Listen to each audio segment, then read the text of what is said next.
What's your feeling now? We've had the first steps taken. We've had the first comments coming out from both leaders. What's your take? I mean, this morning is sort of the easy part. It's the symbolism, and of course that suits both leaders. Just turning up was a big victory personally for both of them and plays very well domestically for both Donald Trump and also for Kim Jong Un. The thing that we have to watch now is the hard part of what actual deal might come out of it. And I think there are two options. We could either have a very narrow deal with a small number of specifics, or we could have a large, vaguely worded statement promising some kind of grand bargain, but with all the details to be worked out later. What do you think is more likely at this point? I think Donald Trump in particular is really after the appearance of a grand bargain. I think he's more likely to go for the generalities. And there are some phrases that both sides can easily agree on. For example, who doesn't want denuclearization of the Korean Peninsula? Sounds great. Both leaders are able to say that for their domestic constituencies, but it means very different things to both leaders. For Donald Trump, it means no nuclear weapons in North Korea.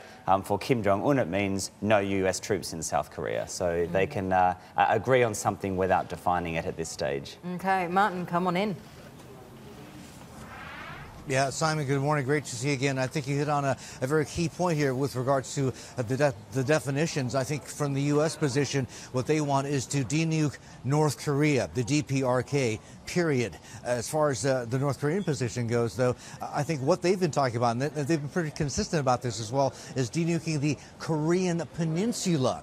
If you extrapolate from that, a lot of experts think what they mean is, look, if you want us to give up our stuff, and you want to verify that and check, you have to give us reciprocal rights to look into U.S. weapons, U.S. systems, U.S. bases, and also ROK weapons systems and bases. And that is I think, the security guarantee that they would like to have. Mike Pompeo, the Secretary of State, earlier on was talking about different and unique ways of offering or giving North Korea what they want in terms of that security guarantee. Do you have any sort of sense what the U.S. could be trying to put together right now that's different from what's on the table now?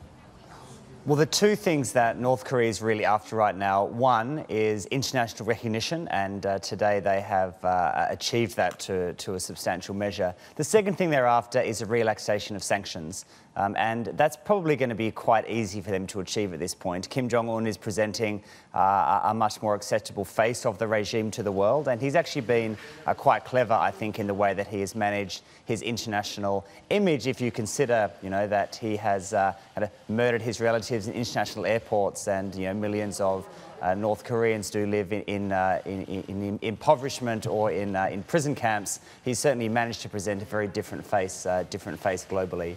So South Korea is certainly primed to re-engage economically, and I think that's more likely how sanctions are going to be relaxed. And North Korea doesn't have to give up too much for that. I mean, you don't need to test nuclear weapons every day. So they've just had a whole lot of successful tests. They don't need to test for the next 5 or 6 years in any case. And so giving that up in return for relaxation of some sanctions, with probably the legwork being done by South Korea, is an achievable outcome for the North.